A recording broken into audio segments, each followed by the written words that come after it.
If you can't put up with the heat from society, don't get in it. It is not an avocation, it is a mission. For nearly 40 years, Dr. George Tiller operated a medical facility that specialized not only in abortions, but those that occurred in the later months of pregnancy. Controversy never ceased to swirl around Dr. Tiller's clinic. For the doctors and staff who worked alongside him, taking a position there was always much more than just a job. I think this work is not just work. It's not the kind of thing, oh, this is just my job, so I'm going to go, 9 to 5. It's a deep desire to help people in incredibly desperate situations. There was just such pain. They were all catastrophes. You don't pick up and go from New York or Washington State or France or New Zealand and travel to Wichita, Kansas on a whim. Abortion has nothing to do with whether you're for it or against it. It just depends totally on your situation. And there were lots and lots of situations. 3 women who went to Dr. Tiller have chosen to share their stories here, but not all feel comfortable revealing their identities. It's important that I stay anonymous because this story isn't just my story, it's also my family's story. I also think that there's really no need to put a face to my story, since it could be anybody, really.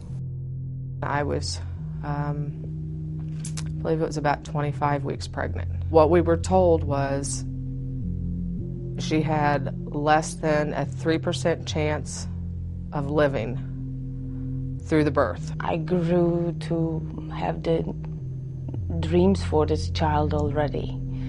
I had the nursery done in a fear that the child would be severely disabled and that I would not be able to care for him. Dr. Tiller was the last option for people in my situation.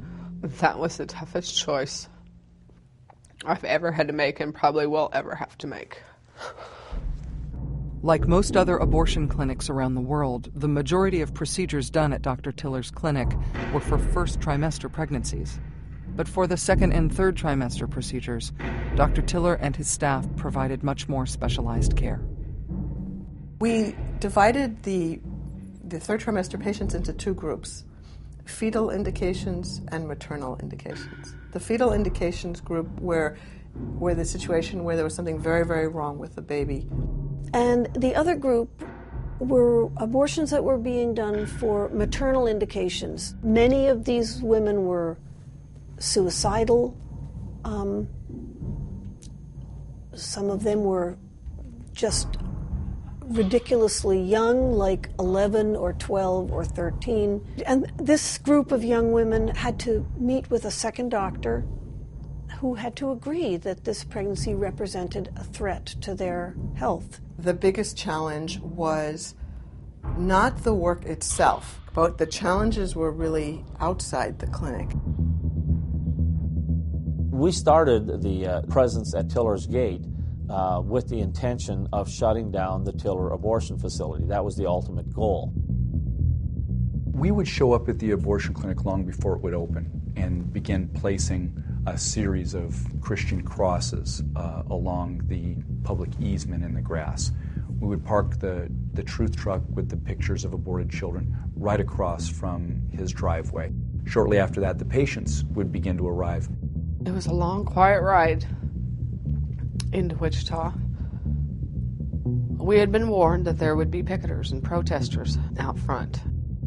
There was a guy who came every Wednesday, and he would climb up on the table with a megaphone and look over our fence and scream through the megaphone at the people who came in. You in the Lincoln, you have enough money to support a baby. Why are you killing your baby? Don't kill your baby. We'll help you. We'll give you a baby blanket and send you to the welfare office. We'll help. If you can just break down that initial resistance and just start a conversation. If I've got 15 seconds, my first 5 or 8 seconds might be really tender and pleading with them, and then my voice gets more shrill and don't do this, don't let them murder your baby.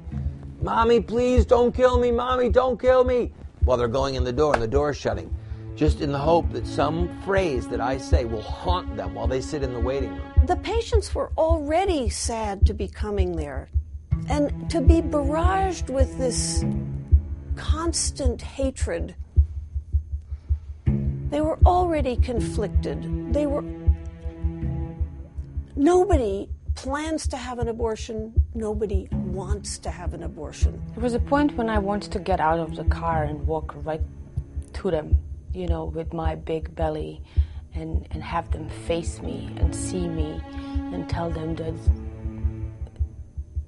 they can never possibly understand the pain and the sorrow and the anguish that I was going through. On one end of the spectrum, you've got these people that are 100% sure that they're going to abort this baby. On the other hand, there are these at the other end of the spectrum that if you can reach them, they're the ones that are going to not only stop their car, they're going to roll down their window, and they're going to start reading the material that you hand them. The low-hanging fruit is that which is just waiting to be picked. It's just right there. All you have to do is ask her, how can we help you? On a number of occasions, one of those people trying to persuade incoming patients not to go through with an abortion was a tall, soft-spoken man named Scott Roeder. Did you ever sidewalk counsel in the city of Wichita? Yes. Okay, where would that have been? At George Tiller's clinic. By the early 1990s, Scott Roeder had committed his life to fighting the abortion battle. But at one time, years prior, he had chosen a much more conventional path. I met Scott exactly on December 29th, 1981. Not pretty. Not only that, we have sound. Say something clever. Something clever. He wasn't particularly romantic. But he was very sweet and very kind, and we just hit it off. There was just something that clicked. There's this one time in our wedding, our heads are back and we're just laughing. We were just really happy. The trouble started, it was the summer before Nick turned 3, and we just weren't making ends meet. And one day he had one of those aha moments. Can you tell the jury what kind of led up to your conversion, if you will? Yes. I had been watching the 700 Club regularly, a Christian program. I was alone in my living room, and that day I kneeled down and I did accept Christ as my Savior. He discovered the pro-life movement. I don't think he really had given abortion a thought up until 92 or 93. Sir, what are your feelings on the practice of abortion? From conception forward, it is murder. It is not man's job to take life, or it is our Heavenly Father's. And that's when he really began to meet people. It was shortly after that he started talking about Paul Hill and how Paul Hill had killed the doctor in Florida, and that was great, that was wonderful. Around the same time, Roeder began reaching out to Rachel Shannon, the imprisoned anti-abortion extremist who had attempted to murder Dr. Tiller in 1993. And did there come a time when you had face-to-face visits with her? So you would go to the prison in Topeka and have visits with Rachel Shannon? Yes. Did you admire Shelley Shannon? She was, I guess, yeah. You admired her. And you admired her because she had tried to kill Dr. Tiller. I admired the fact that she... Is that a yes or a no? Yes. He started talking about how it was murder, that these doctors were murdering babies. If they're going to murder the babies, well, we're going to murder them. If they kill, then they should be killed. It was hard to live with. Nick went to school one morning, I went to work, I came home, and Scott was gone. Money was gone, his clothes were gone, he was just gone. After leaving his family, Roeder gets involved with an anti-government militia known as the Montana Freemen. In 1996, he is arrested on the side of a Kansas highway. He had sovereign citizen tags on his car, so he was pulled over. He had a rifle in the car and the makings of a bomb. I believed he was going to blow up a clinic, an abortion clinic. I was very afraid of Scott. Right after that, I filed for divorce. He focused all the rage that he had upon the abortion issue, and he chose Dr. Tiller as his target.